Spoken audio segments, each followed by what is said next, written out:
Kamen Rider Build. Hey YouTube, Dawson Rider here with my review of Kamen Rider Build, episode 29. Wait a minute, that's Grease's age. Episode 28.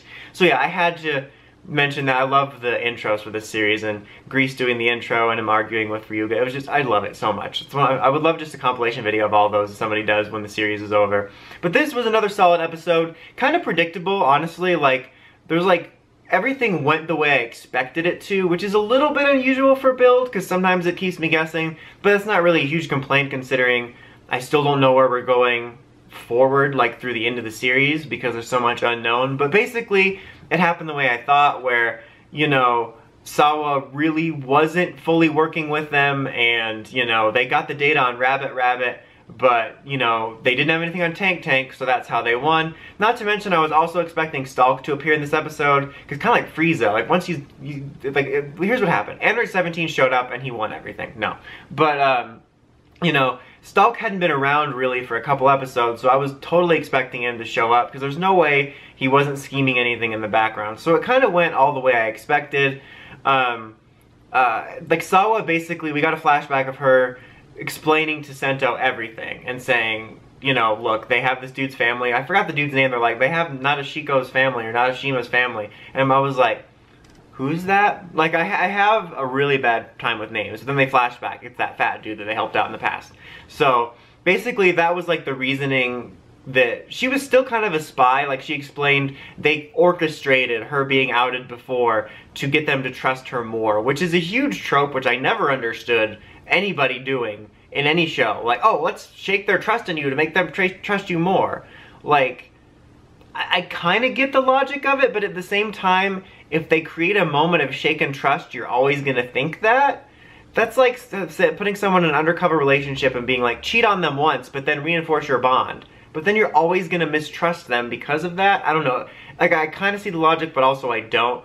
And so it was ultimately explained why there was two reveals of why she's a spy, but I still don't think that was needed. I think it would have been a stronger narrative if now would have been the time she would have been outed, instead of doing two of them. And that way you can also flip it on its head of, you know, with Bloodstalk it was like, oh crap, we have a mole or whatever, and then he's evil now. And just flip it on its head of, we have a mole, but then she's staying with us. I don't know. I don't think it was necessary to do it twice. But basically the reasoning was for her to increase her, you know, standing with them. And, you know, but as she's been with them, she's sort of developed a bond with them. And I like the way that was done, because I do like her in the group, and I'm glad she's not leaving it to be a weird Namba soldier. And I also like that it wasn't an overreaction, because oftentimes in Sentai, when there's a betrayal like this, where it's a betrayal, but she's coming clean to help them, but then they'll overreact and shout, and then for like a couple episodes they'll just be unnecessarily mad. I'm glad we skipped over that and went straight to Sento trusting her, and they formulated the plan of, you know, give him the data on Rabbit, like, but I have TankTank, and that's how it happened. We got the debut of TankTank. It was really cool. Everyone's reaction faces up to it were great, and they won the exhibition match. But of course, you know, Stalk has a plan.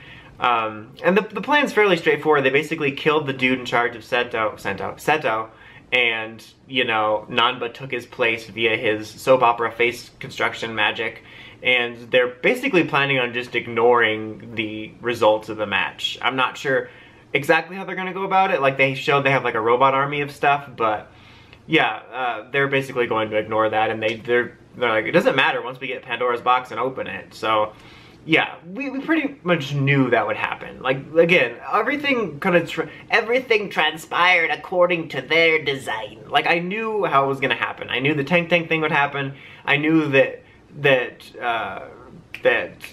Toto would win, but, you know, Seto wouldn't care about the results. And I knew Stalk was gonna show up with some sort of, you know, 11th hour plan. Not like, that's really not the right way of putting it, because they didn't end up winning the match because of him. But, you know, I knew Stalk wouldn't just sit this one out. But it was still a good episode. I still liked the way Tanky debuted. I liked all the way all that went down. And I'm looking forward to seeing how things move from here. But it was a bit predictable. But overall, still a strong episode. I would give it an 8, even though it was predictable. I feel like this is a shorter review than usual, but there's just not as much in-depth I feel like I want to discuss. I mean, there was funny moments like Grease freaking out over Ryuga, like, you know, getting excited with Misora. He's like, how could you do that with Michan? Like, you can't just touch her like it's nothing. And That sounded weird, but you know what I mean. But it was still a good episode. I just wish it wasn't as predictable. Anyway, that's about it. Until next time, don't forget to like, comment, subscribe. It's Awesome Rider, signing out.